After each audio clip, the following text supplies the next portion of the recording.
আজকে আমি বলবো যে আপনার গাছ কি রোদে পুড়ে যাচ্ছে, রোদে পুড়ে পাতা হলুদ হয়ে যাচ্ছে, ফুল আসছে না, পাতা মরা মরা অবস্থা হয়ে গিয়েছে, তাহলে এই ভিডিওটি আপনার জন্য।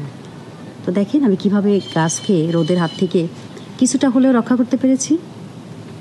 এই যে দেখুন,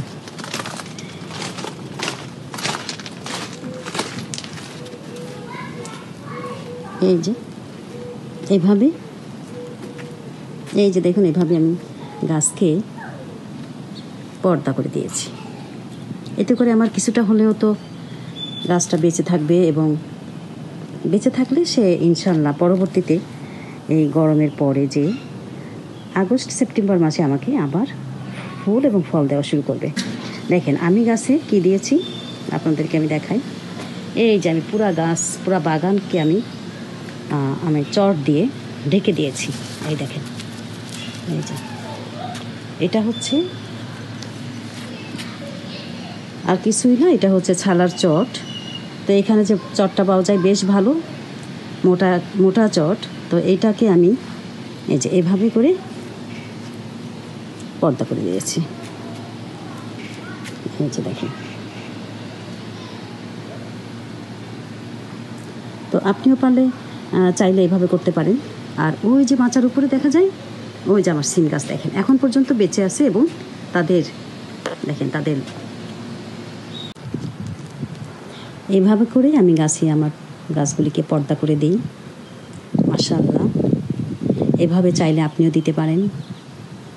এই যে কারণ এর আগে গত সিজনে আমার গাছগুলি রোদে পুড়ে জ্বলে মানে একেবারে বার্ন হয়ে গিয়েছে। আমি চেয়ে চেয়ে শুধু দেখছি, কিন্তু কিছুই করার ছিল না। তো এবার যেহেতু আমার মাচা সিস্টেম করা হয়ে গিয়েছে, তো আমি মাচার যে খুঁটির সঙ্গে করে আমি সুন্দরভাবে বেঁধে তারপরে আমি এইভাবে কিছুটা সেভ করতে পেরেছি। জানি না লাস্ট পর্যন্ত কি হবে। তো এই তো এখন পর্যন্ত এরকমই আছে। আর দেখেন মাচায় আমার সিম গাছ, এই যে একটু কাছের থেকে দেখাচ্ছি, যদিও একটু অন্ধকার হয়ে যাচ্ছে ছায়ার জন্য। তো এই যে এইভাবে করে আমি আমার সিম গাছগুলিকে আমি এখন পর্যন্ত আছে, তারপরে কি হবে সেটা আল্লাহ পাকই ভালো জানে। তো এই তো দেখেন